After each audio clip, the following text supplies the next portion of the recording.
We are clearly at the edge of a new paradigm. And that paradigm, why is it a new paradigm? Because we are coming up against the necessity of actually completely it's not just an evaluation, this is not just mental. There's a necessity of shifting how we live, how we are, what our being is here in incarnation on this planet at this time.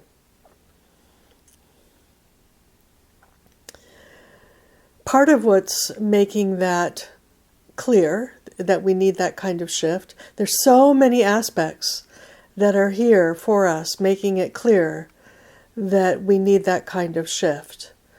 There is the climate crisis. We need to find new ways to live here on the planet that can actually address the severity of what's going on.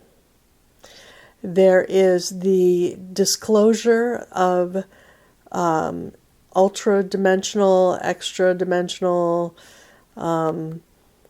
extraterrestrial, potentially, consciousnesses, other types of beings that are where the veils are thinning, and that kind of contact is going to become much more, well, it's being acknowledged, first of all, so that's creating a kind of opening in the collective consciousness, and through that opening, more contact will happen, and that kind of contact necessitates a different way of being in your own body, in how you are, in your consciousness as a person. It shifts the energetic arrangement of how you are here, now, where, when, as what you think is you. That's huge. That is really, really huge. And then there is the relationship to authority. That the relationship, it's the relationship to yourself that has been denied, and has been thus your own self-authority has been denied. In that denial, we give our power away because we need to have some kind of relationship with something that we feel has authority. And if you don't know how to access that through your own being, you will try to find it on the outside.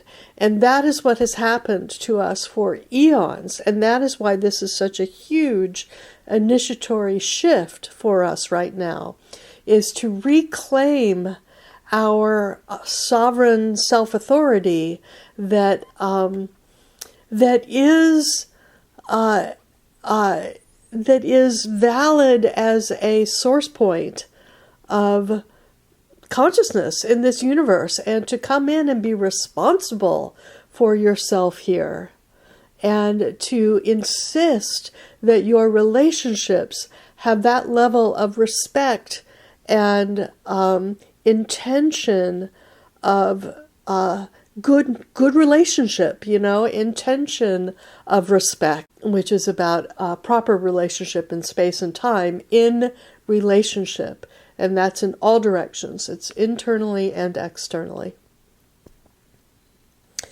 So to create that level of self-authority where you are not giving your power away is not only extremely necessary to reclaim for our incarnate physical nature and our relationship in nature with reality, and our relationship in community which has to do with how community is organized, which, ultimately has to do, well, not ultimately, but includes, governing bodies and that which is controlling how things are happening, particularly in relationship to you in your own body. That's a very loud conversation that's going on right now on the planet. And it should be loud, because we really need to come into we need to reclaim our self-authority in our own bodies. And it's being challenged. It's being severely challenged right now. So all of this is a spiritual initiation. This moment in time is an initiatory moment that has to do with everything about being and what we are doing, not just right now in this moment in these lives on planet Earth, but although this is the portal through which we are doing this initiation right now, but it includes everything that we understand ourselves to be, or don't understand ourselves to be, but truly are, which is so much more than just the incarnate identification that we currently inhabit. So what is it that we need to come in and practice? If this reality is actually serving our initiatory moment, that's the potential, that what is happening is actually in service to our initiation,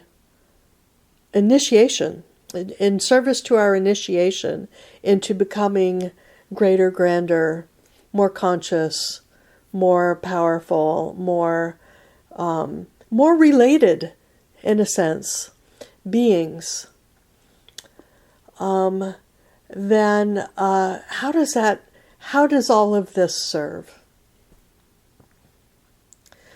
Well, part of what is happening, if you put all of that together, the possibility of other dimensional contact and climate, our environmental crisis, and our challenge of reclaiming our own internal power and authority. When you consider yourself like, ooh, an ET may show up, and you may have to have some relationship with that, or ooh, climate crisis may do something severe, or ooh, someone may come to my door and think that they have the right to dictate my life and how I am in my own body and how I deal with my own health. Any one of those things is a very, very intense scenario to have a relationship with. And that ability to, this is a real living arts dojo practice of being able to actually be in relationship to the intensity of what we may be having to relate to. This very much has to do with understanding how to work with fear through your own system. When we hear the phrase transcending fear, how do we transcend our fear? It is not about getting out of your body so you don't feel your fear. It's not about that. That's a vacating of your incarnation. That's a relinquishing of responsibility for your own body. That's a surrender of the potential of your own sovereign scepter of royal power that is sourced through you, through your connection through the universe.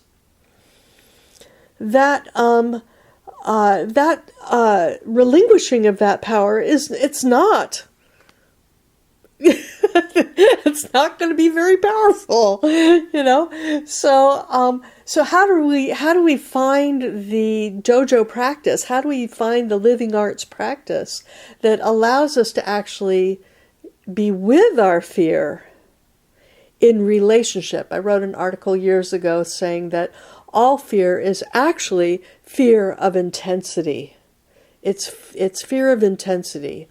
And if you can cultivate your incarnate divine technology, this body that you have, that can breathe and relax and shiver and stay present in the face of what is coming towards it, in the face of what it's experiencing, and let the waves of energetic feeling sensate cascades of chemical emotional response that go through your body and just keep opening at the center. And if we can receive all of the intensity of our perceptive along our scepter, our inner scepter of divine technology that has the pineal at the top and the vertical scepter with all of its different rays and ways of receptivity that go along the verticality of your incarnation, can be thought of as the chakras, you know, but that's fine. You can work with that. But it's probably way more complex than that, actually. Chakras is good. That's a good setup, but and it's much more than that. To allow yourself to be infinitely receiving all the impressions that you get and breathing, you know, working with the inner technology that you've been given in this incarnate body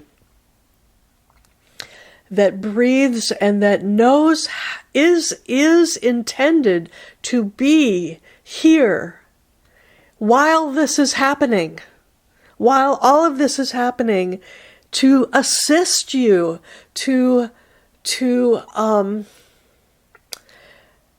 serve your initiation into being basically a galactic cosmic citizen. We've been so myopically and suppressed and controlled into what some have called a prison planet, but that is only by your, you know, it's to serve your initiation. You have to reclaim your freedom and know the safety of your incarnation.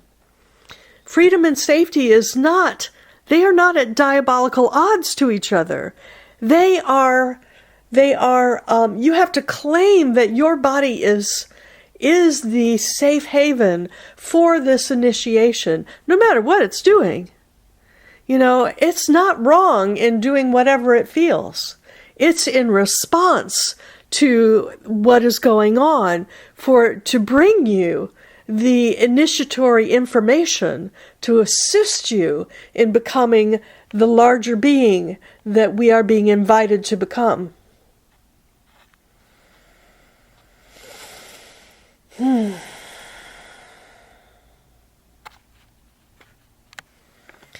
So in learning to work with your fear,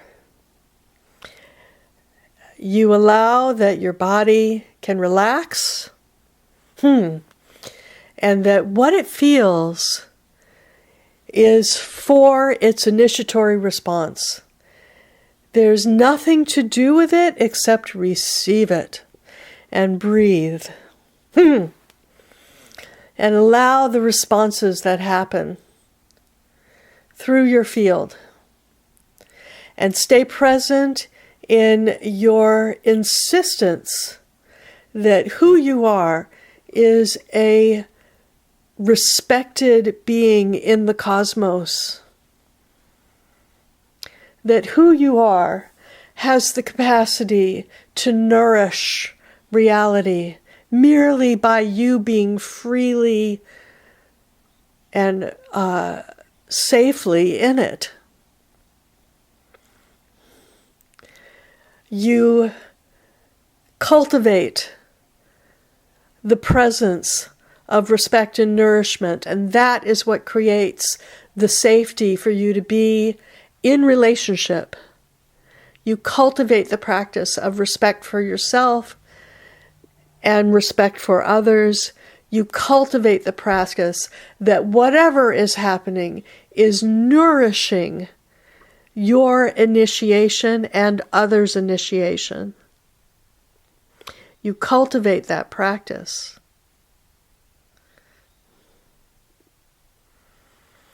And that will bring us into a new relationship with reality. You will find yourself being able to stay present in the face of what comes in a wholly surprising, new and unknown way. That if you maintain the intention of respect and nourishment, that new reality will unfold into that realm. It is a practice that is to be cultivated in all your relationships, particularly in your relationship of you with you, of you with your incarnate self, you with your body, you with all of your actions, as that extends out into your face-to-face relationships with other people in particular. But if you can bring that knowing that all of it is truly unknown, all of it, everything that you have thought that you have known about what reality is reference material for you, but should not be set down as law, because we are being initiated into a new reality that has so much more potential and so much, we do not understand how this works. And the only way to move into this safely is by cultivating your own self-respect, your willingness for respect in all your relationships. That brings the safety. And then you encourage nourishment, that your relationships be nourishing for yourself in particular. That's self-respect. You don't move into relationships that are going to be toxic. Or if you understand how to transmute toxin, and this is one of the skills that will be revealed and given to those who are able and willing, who are cultivating this practice of respect and nourishment, is that you will understand at a certain level, at a certain moment, that all toxin can become medicine in right relationship. In right relationship, all toxin can become medicine. And that means being in right relationship to it. That's in space and time, frequency, emotional relationship, communal relationship. All of that needs to be activated for all toxin to be transmuted to medicine. And when that happens, when that finally happens, and it will happen gradually and over time, and we will understand it differently at different moments through this initiation. But when it fully happens, when it finally fully happens, that is when endgame, the full aim of incarnate reality will be realized, which is ecstatic, rapturous communion with absolutely everything, nothing left out, everything serving that rapturous, ecstatic communion with the entire whole of reality. I hope.